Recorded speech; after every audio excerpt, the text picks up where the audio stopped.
नमस्कार दोस्तों। आज हम सुनेंगे मुंशी प्रेमचंद के द्वारा लिखी कहानी सुजान भगत। चलिए दोस्तों, कहानी शुरू करते हैं। सीधे सादे किसान धन हाथ आते ही धर्म और कीर्ति की ओर झुकते हैं। दिव्य समाज की भांति वे पहले अपने भोग विलास की ओर नहीं दौड़ते। सुजान की खेती में कई साल से कंचन बरस रहा था। मेहनत तो गांव के सभी किसान करते थे, पर सुजान के चंद्रमा बली थे। ऊसर में भी दाना छींटा था तो कुछ ना कुछ पैदा हो जाता था। 3 बरस लगातार ऊख लगती गई। उधर गुड़ का भाव तेज था। कोई 2-2.5 हजार हाथ में आ गए। बस चित्त की वृत्ति धर्म की ओर झुक पड़ी। साधु संतों का आदर सत्कार होने लगा। द्वार पर धूनी जलने लगी। कानून गो इलाके में आते तो सुजान महतो के चौपाल में ठहरते। हल्के के हेड कांस्टेबल, थानेदार, शिक्षा विभाग के अफसर, एक न एक उस चौपाल में पड़ा ही रहता। महतो मारे खुशी के फूले न समाते। धन्य भाग, उसके द्वार पर अब इतने बड़े बड़े हाकिम आकर ठहरते हैं। जिन हाकिमों के सामने उसका मुंह न खुलता था, उन्हीं की अब महतो महतो करते जवान सूखती थी। कभी कभी भजन भाव हो जाता। एक महात्मा ने डौल अच्छा देखा तो गांव में आसन जमा दिया। गांजे और चरस की बहार उड़ने लगी। एक ढोलक आई, मजीरे मगाए गए, सत्संग होने लगा। ये सब सुजान के दम का जुलूस था। घर में सेरों दूध होता, मगर सुजान के कंठ तले एक बूंद भी जाने की कसम थी। कभी हाकिम लोग चखते, कभी महात्मा लोग। किसान को दूध घी से क्या मतलब, उसे रोटी और साग चाहिए। सुजान की नम्रता का अब पारावार न था। सबके सामने सिर झुकाए रहता। कहीं लोग ये ना कहने लगे कि धन पाकर उसे घमंड हो गया है। गांव में कुल 3 कुएं थे। बहुत से खेतों में पानी न पहुंचता था। खेती मारी जाती थी। सुजान ने एक पक्का कुआं बनवा दिया। कुएं का विवाह हुआ, यज्ञ हुआ, ब्रह्मा भोज हुआ। जिस दिन पहली बार पुर चला, सुजान को मानो चारों पदार्थ मिल गए।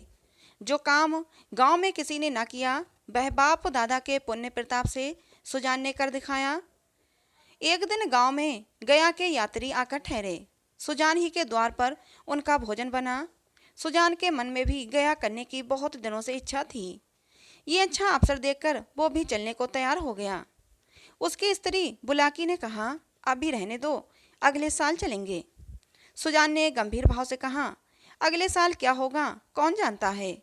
धर्म के काम में मीन मेख निकालना अच्छा नहीं, जिंदगानी का क्या भरोसा। बुलाकी बोली, हाथ खाली हो जाएगा। सुजान, भगवान की इच्छा होगी तो फिर रुपये हो जाएंगे। उनके यहाँ किस बात की कमी है। बुलाकी इसका क्या जवाब देती। सत्य कार्य में बाधा डालकर अपनी मुक्ति क्यों बिगाड़ती। प्रातःकाल स्त्री और पुरुष गया करने चले। वहां से लौटे तो यज्ञ और ब्रह्म भोज की ठहरी। सारी बिरादरी निमंत्रित हुई। 11 गांव में सुपारी बांटी। इस धूमधाम से कार्य हुआ कि चारों ओर बहा वहा मच गई। सब यही कहते थे कि भगवान धन दे तो दिल भी ऐसा दे। घमंड तो छू नहीं गया। अपने हाथ से पत्तल उठाता फिरता था।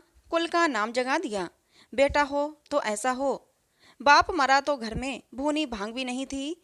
अब लक्ष्मी घुटने तोड़कर आ बैठी है। एक देवशी ने कहा, कहीं गड़ा हुआ धन पा गया है। इस पर चारों ओर से उस पर बौछारें पड़ने लगीं। हाँ, तुम्हारे बाप दादा जो खजाना छोड़ गए थे, यही उसके हाथ लग गया। अरे भैया, ये धर्म की कमाई है। तुम भी तो छाती फाड़कर काम करते हो। क्यों ऐसी ऊख नहीं लगती, क्यों ऐसी फसल नहीं होती। भगवान आदमी का दिल देखते हैं। जो खर्च करता है उसी को देते हैं। सुजान महतो सुजान भगत हो गए। भक्तों के आचार विचार कुछ और होते हैं। वह बिना स्नान किए कुछ नहीं खाता। गंगा जी अगर घर से दूर हों और वह रोज स्नान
लिया जा सके लो, और मजूरी जितनी कम दी जा सके दो। पर अब उसे मजूर के काम की कम, मजूरी की अधिक चिंता रहती थी। कहीं बेचारे मजूर का रुआं दुखी ना हो। वह उसका वाक्यांश सा हो गया था कि किसी का रुआं दुखी ना हो। उसके दोनों जवान बेटे बात बात में उस पर फप्तियां कसते, यहाँ तक कि बुलाकी भी अब उसे कोरा भगत समझने लगी थी, जिसे घर के भले बुरे से कोई प्रयोजन न था। चेतन भगत में आकर सुजान भगत कोरे भगत रह गए। सुजान के हाथों से धीरे धीरे अधिकार छीने जाने लगे। किस खेत में क्या बोना है, किसको क्या देना है, किसको क्या लेना है, किस भाव क्या चीज बिकी, ऐसी ऐसी महत्वपूर्ण बातों में भी भगत जी की सलाह न ली जाती थी। भगत के पास कोई जाने ही न पाता। दोनों लड़के या स्वयं बुलाकी दूर से ही मामला तय कर लिया करती थी। गांव भर में सुजान का मान सम्मान बढ़ता था और अपने घर में घटता था।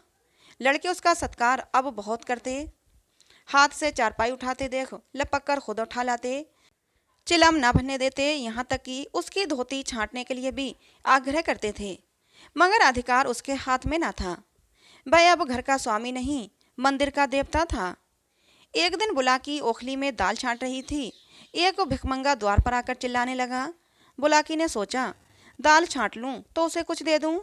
इतने में बड़ा लड़का भोला आकर बोला, अम्मा, एक महात्मा द्वार पर खड़े गला फाड़ रहे हैं, कुछ दे दो, नहीं तो उनका रोआ दुखी हो जाएगा। बुलाकी ने उपेक्षा के भाव से कहा, भगत के पाँव में क्या मेहंदी लगी है, क्यों कुछ ले जाकर नहीं दे देते? क्या मेरे 4 हाथ हैं, किस किस का रोआ सुखी करूं? दिन भर तो तांता लगा रहता है। भोला बोला, चौपट करने पर लगे हुए हैं और क्या। अभी महबूब बेंग देने आया था, हिसाब से 7 मन हुए। तौल कर देखा तो 6.25 मन ही निकले।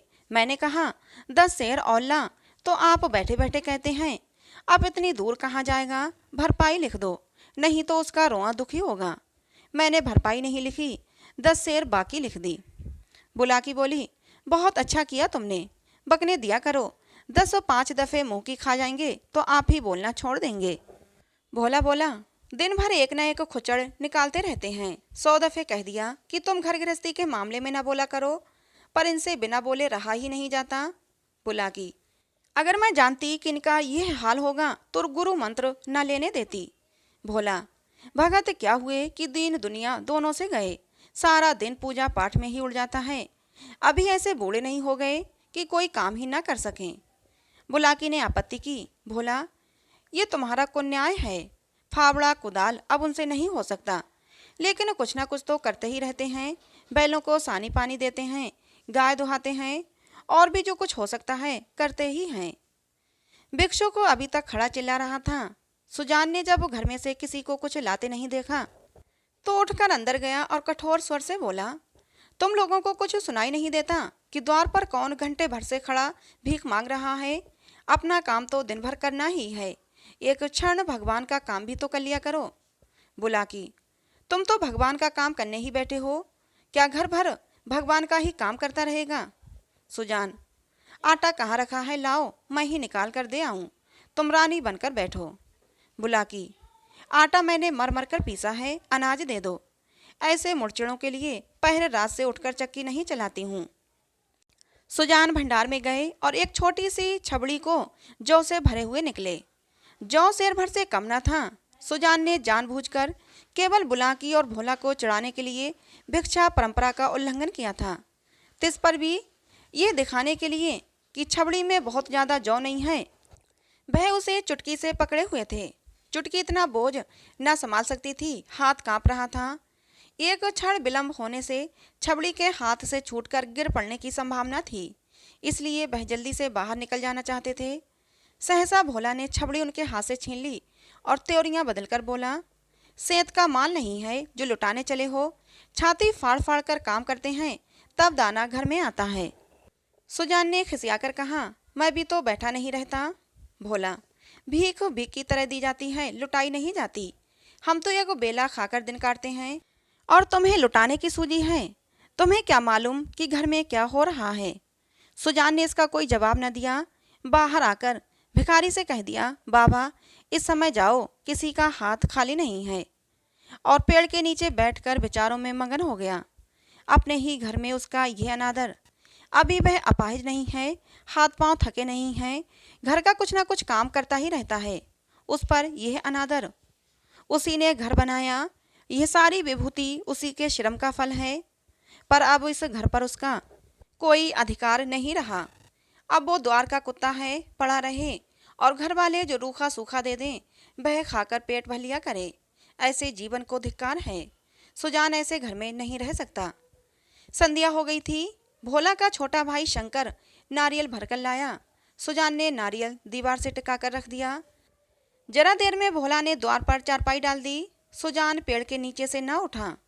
कुछ देर और गुजरी, भोजन तैयार हुआ। भोला बुलाने आया। सुजान ने कहा, भूख नहीं है। बहुत मनावन करने पर भी ना उठा। तब बुलाकी ने आकर कहा, खाना क्यों नहीं खाते, जी तो अच्छा है। सुजान को सबसे अधिक क्रोध बुलाकी पर ही था। यह भी लड़कों के साथ है। ये बैठी देखती रही और भोला ने मेरे हाथ से अनाज छीन लिया। इसके मुंह से इतना भी ना निकला कि ले जाते हैं तो ले जाने दो। लड़कों को न मालूम हो कि मैंने कितने श्रम से ये गृहस्थी जोड़ी है, पर ये तो जानती है। दिन को दिन और रात को रात नहीं समझा। भादों की अंधेरी रात में मड़ैया लगा के ज्वार की रखवाली करता था। जेठ बैसाख की दोपहरी में भी दम न लेता था। और अब मेरा घर पर इतना भी अधिकार नहीं कि भीख तक दे सकूं। माना कि भीख इतनी नहीं दी जाती, केवल इनको चुप तो रहना चाहिए था। चाहे मैं घर में आग ही क्यों न लगा देता, कानून से भी तो मेरा कुछ होता है। मैं अपना हिस्सा नहीं खाता, दूसरों को खिला देता हूँ। इसमें किसी के बाप का क्या साझा। और अब इस वक्त मनाने आई है। इसे मैंने फूल की छड़ी से भी नहीं छुआ। नहीं तो गांव में ऐसी कौन औरत है जिसने खसम की लातें न खाई हों। कभी कड़ी निगाह से देखा तक नहीं। रुपये पैसे लेना देना सब इसी के हाथ में दे रखा था। अब रुपये जमा कर लिए हैं तो मुझी से घमंड करती है। अब इसे बेटे प्यारे हैं। मैं तो निखट्टू लुटाऊ घर फूंक घोंगा हूँ। मेरी इसे क्या परवाह। तब लड़के न थे। जब बीमार पड़ती थी और मैं गोद में उठाकर वैद्य के घर ले जाता था। आज उसके बेटे हैं और ये उनकी माँ है। मैं तो बाहर का आदमी हो गया। मुझसे घर से मतलब ही क्या। बोला, अब खा पी कर क्या करूँगा। हल जोतने से रहा, फावड़ा चलाने से रहा। मुझे खिलाकर दाने को क्यों खराब करोगी। रख दो, बेटे दूसरी बार खाएंगे। बुलाकी, तुम तो जरा जरा सी बात पर तनक जाते हो। सच कहा है, बुढ़ापे में आदमी की बुद्धि मारी जाती है। भोला ने इतना तो कहा था कि इतनी भीख मत ले जाओ, या और कुछ कहा था। सुजान, हाँ बेचारा बस इतना ही कहकर रह गया। तुम्हें तो तब मजा आता जब वो ऊपर से मेरे ऊपर दो चार डंडे लगा देता। क्यों, अगर यही अभिलाषा है तो पूरी कर लो। भोला खा चुका होगा, बुला लाओ। नहीं, भोला को क्यों बुलाती हो, तुम ही ना जमा दो दो चार डंडे। इतनी कसर है वो भी पूरी हो जाए। बुलाकी, हाँ और क्या, यही तो नारी का धर्म है। अपने भाग सराहो कि मुझ जैसी सीधी औरत पाली। जिस बल चाहते हो बिठाते हो।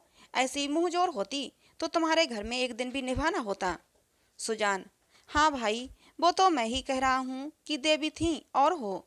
मैं तब भी राक्षस था और अब भी दैत्य हो गया हूँ। बेटे कमाऊँ हैं, उनकी सी ना कहोगी तो क्या मेरी सी कहोगी। मुझसे अब तुम्हें क्या लेना देना। बुलाकी, तुम झगड़ा करने पर तुले बैठे हो और मैं झगड़ा बचाती हूँ कि चार आदमी हंसेंगे। चलकर खाना खा लो सीधे से, नहीं तो मैं जाकर सो रहूँगी। सुजान, तुम भूखी क्यों सो रहोगी, तुम्हारे बेटों की तो कमाई है। हाँ, मैं तो बाहरी आदमी हूँ। बुलाकी बोली, बेटे तुम्हारे भी तो हैं। सुजान, नहीं, मैं ऐसे बेटों से बाज आया कि बेटे किसी और के होंगे। अगर मेरे बेटे होते तो मेरी दुर्गति ये ना होती। बुलाकी, गालियाँ दोगे तो मैं भी कुछ कह बैठूंगी। सुनती थी मर्द बड़े समझदार होते हैं, पर तुम सबसे न्यारे हो। आदमी को चाहिए कि जैसा समय देखे वैसा काम करे। अब हमारा और तुम्हारा निभा इसी में है कि नाम के मालिक बने रहें और वही करें जो लड़कों को अच्छा लगे। मैं ये बात समझ गई, तुम क्यों नहीं समझ पाते। जो कमाता है उसी का घर में राज होता है, यही दुनिया का दस्तूर है। मैं बिना लड़कों से पूछे कोई काम नहीं करती। तुम क्यों अपने मन की करते हो। इतने दिनों तक तो राज कर लिया, अब क्यों इस माया में पड़े हो। आधी रोटी खाओ, भगवान का भजन करो और पड़े रहो। अब उठो, चलो खाना खा लो। सुजान, तो अब मैं द्वार का कुत्ता हूँ। बुलाकी, बात जो थी वह मैंने कह दी। अब अपने को जो चाहे समझो। सुजान ना उठे, बुलाकी हार कर चली गई। सुजान के सामने अब एक नई समस्या खड़ी हो गई थी। वह बहुत दिनों से घर का स्वामी था और अब भी ऐसा ही समझता था। परिस्थिति में कितना उलटफेर हो गया था, इसकी उसे खबर न थी। लड़के उसका सेवा सम्मान करते हैं, यह बात उसे भ्रम में डाले हुए थी। लड़के उसके सामने चिलम नहीं पीते, खाट पर नहीं बैठते। क्या ये सब उसके गृह स्वामी होने का प्रमाण न था? पर आज उसे यह ज्ञात हुआ कि यह केवल श्रद्धा थी, उसके स्वामित्व का प्रमाण नहीं। क्या इस श्रद्धा के बदले वह अपना अधिकार छोड़ सकता था? कदापि नहीं। अब तक वो जिस घर में राज किया, उसी घर में पराधीन बनकर वह नहीं रह सकता था। उसको श्रद्धा की चाह नहीं, सेवा की भूख नहीं, उसे अधिकार चाहिए। वह इस घर पर दूसरों का अधिकार नहीं देख सकता था। मंदिर का पुजारी बनकर वह नहीं रह सकता था। न जाने कितनी रात बाकी थी। सुजान ने उठकर गड़ासे से बैलों का चारा काटना शुरू किया। सारा गांव सोता था, पर सुजान करवी काट रहे थे। इतना श्रम उन्होंने अपने जीवन में कभी न किया था। जब से उन्होंने काम करना छोड़ा था, बराबर चारे के लिए हाय हाय पड़ी रहती थी। शंकर भी काटता था, भोला भी काटता था, पर चारा पूरा न पड़ता था। आज वह इन लौंडों को दिखा देंगे चारा कैसे काटना चाहिए। उनके सामने कटिया का पहाड़ खड़ा हो गया और टुकड़े कितने महीन और सुडौल थे, मानो सांचे में ढाले गए हों। मुंह अंधेरे बुलाकी उठी तो कटिया का ढेर देखकर दंग रह गई। बोली, क्या भोला आज रात भर कटिया ही काटता रह गया? कितना कहा कि बेटा जी से जहान है, पर मानता ही नहीं, रात को सोया ही नहीं। सुजान भगत ने ताने से कहा, वह सोता ही कब है, जब देखता हूँ काम ही करता रहता है। ऐसा कमाऊ तो संसार में और कोई होगा नहीं। इतने में भोला आंखें मलता हुआ बाहर निकला। उसे भी ये ढेर देखकर आश्चर्य हुआ। माँ से बोला, क्या शंकर आज बड़ी रात को उठा था अम्मा? बुलाकी, वह तो पड़ा सो रहा है, मैंने तो समझा तुमने काटी होगी। भोला, मैं तो सवेरे उठ ही नहीं पाता, दिन भर चाहे जितना काम कर लूं, पर रात को मुझसे नहीं उठा जाता। बुलाकी, तो क्या तुम्हारे दादा ने काटी है? भोला, हाँ मालूम तो होता है, रात भर सोए नहीं। मुझसे कल बड़ी भूल हुई। अरे वे तो हल लेकर जा रहे हैं, जान देने पर उतारू हो गए हैं क्या? बुलाकी, क्रोधी तो सदा के हैं, अब किसी की सुनेंगे थोड़ी। भोला बोला, शंकर को जगा दो, मैं भी जल्दी से मुंह हाथ धोकर हल ले जाऊं। जब और किसानों के साथ भोला हल लेकर खेत में पहुंचा तो सुजान आधा खेत जोत चुके थे। भोला ने चुपके से काम करना शुरू किया। सुजान से कुछ बोलने की उसकी हिम्मत न पड़ी। दोपहर हुआ, सभी किसानों ने हल छोड़ दिए, पर सुजान भगत अपने काम में मगन है। भोला थक गया है। उसकी बार बार इच्छा होती है कि बैलों को खोल दे, मगर डर के मारे कुछ कह नहीं सकता। सबको आश्चर्य हो रहा है कि दादा कैसे इतनी मेहनत कर रहे हैं। आखिर डरते डरते बोला, दादा अब तो दोपहर हो गया, हल खोल देना। सुजान, हाँ खोल दो, तुम बैलों को लेकर चलो, मैं डांड फेंक कर आता हूँ। भोला, मैं सांझ को डांड फेंक दूंगा। सुजान, तुम क्या फेंक दोगे, देखते नहीं हो खेत कटोरी की तरह गहरा हो गया है, तभी तो बीच में पानी जम जाता है। इस गोइड़ के खेत में 20 मन का बीघा होगा। तुम लोगों ने इसका सत्यानाश कर दिया। बैल खोल दिए गए। भोला बैलों को लेकर घर चला, पर सुजान डांड फेंकते रहे। आधे घंटे के बाद डांड फेंककर वह घर आए, मगर थकान का नाम न था। नहा खाकर आराम करने के बदले उन्होंने बैलों को सहलाना शुरू किया। उनकी पीठ पर हाथ फेरा, उनके पैर मले, पूंछ सहलाई। बैलों की पूंछें खड़ी थीं। सुजान की गोद में सिर रखे उन्हें अकथनीय सुख मिल रहा था। बहुत दिनों के बाद आज उन्हें ये आनंद प्राप्त हुआ था। उनकी आंखों में कृतज्ञता भरी हुई थी, मानो वे कह रहे थे, हम तुम्हारे साथ रात दिन काम करने को तैयार हैं। अन्य कृषकों की भांति भोला अभी कमर सीधी कर रहा था कि सुजान ने फिर हल उठाया और खेत की ओर चले। दोनों बैल उमंग से भरे दौड़े चले जाते थे, मानो उन्हें स्वयं खेत में पहुंचने की जल्दी थी। भोला ने मड़ैया में लेटे लेटे पिता को हल लिए जाते देखा, पर उठ न सका। उसकी हिम्मत छूट गई। उसने कभी इतना परिश्रम न किया था। उसे बनी बनाई गृहस्थी मिल गई थी और उसे ज्यों त्यों चला रहा था। इन दामों वह घर का स्वामी बनने का इच्छुक न था। जवान आदमी को 20 धंधे होते हैं। हंसने बोलने के लिए, गाने बजाने के लिए भी तो कुछ समय चाहिए। पड़ोस के गांव में दंगल हो रहा है, जवान आदमी कैसे अपने को वहां जाने से रोकेगा? किसी गांव में बारात आई है, नाच गाना हो रहा है, जवान आदमी क्यों उसके आनंद से वंचित रह सकता है। वृद्ध जनों के लिए ये बाधाएं नहीं, उन्हें न नाच गाने से मतलब, न खेल तमाशे से गरज, केवल अपने काम से काम है। बुलाकी ने कहा, भोला तुम्हारे दादा हल लेकर गए। भोला, जाने दो अम्मा, अब मुझसे ये सब इतना नहीं हो सकता। सुजान भगत के इस नवीन उत्साह पर गांव में टीकाएं हुई, निकल गई सारी भक्ति। बना हुआ था माया में फंसा हुआ है, आदमी काहे को भूत है। मगर भगत जी के द्वार पर अब फिर साधु संत आसन जमाए देखे जाते हैं, उनका आदर सम्मान होता है। अब कि उसकी खेती ने सोना उगल दिया है, बखारी में अनाज रखने की जगह नहीं मिलती। जिस खेत में 5 मन मुश्किल से होता था, उसी खेत में अब की 10 मन की उपज हुई है। चैत का महीना था, खलियानों में सतयुग का राज था, जगह जगह अनाज के ढेर लगे हुए थे। यही समय है जब कृषकों को थोड़ी देर के लिए अपना जीवन सफल मालूम होता है, जब गर्व से उनका हृदय उछलने लगता है।